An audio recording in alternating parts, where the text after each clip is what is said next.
My name's Nathan Veer. I'm an Environmental Improvement Manager at North East Lincolnshire Council. I lead on the Council's climate change agenda, so that's looking at what the impact is of the Council on climate change, what the Council can do to reduce that impact across the vast range of services that the Council has. I wouldn't necessarily kind of class myself as an eco-warrior as such. I wouldn't think that I'd look necessarily like an eco-warrior. But that's essentially what it involves.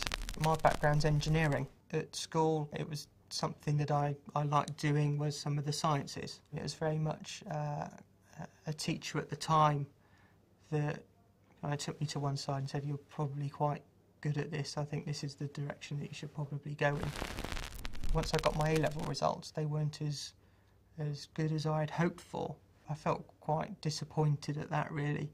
The decision to make then was, well, which way do I go? Would I go to my first place university, or would I not bother and just find a job and then start along that path? That's certainly one of the major decisions that I've faced.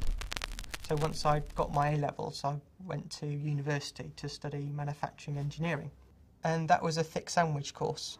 So after 2 years, I did a year out within industry, if you like, to gain work experience before then returning to university to do my final year. Within that year out, I got a job with Philips Electronics within the manufacturing sector. Once I graduated, they offered me a position actually with them from doing environmental management. I kind of had an aspiration of going into consultancy. At the time, that was where a lot of careers seemed to take off. There's kind of a lot of money in that as well at the time.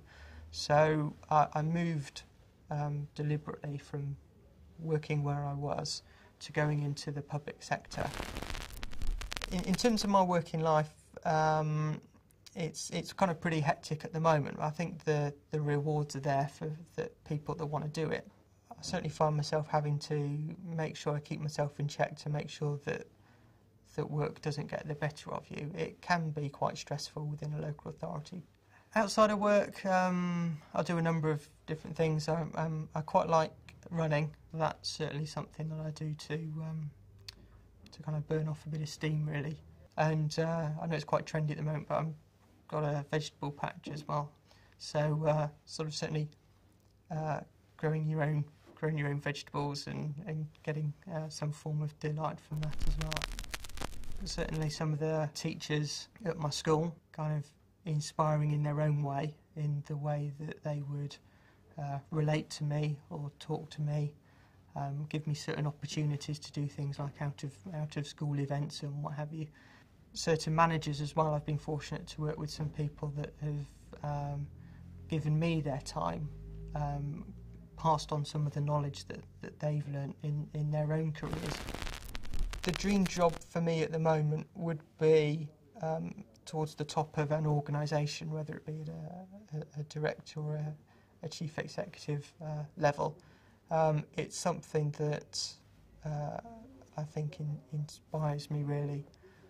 And what I've come to recognise is that if you're wanting to bring about a change in a particular direction, you often need the authority to be able to do that.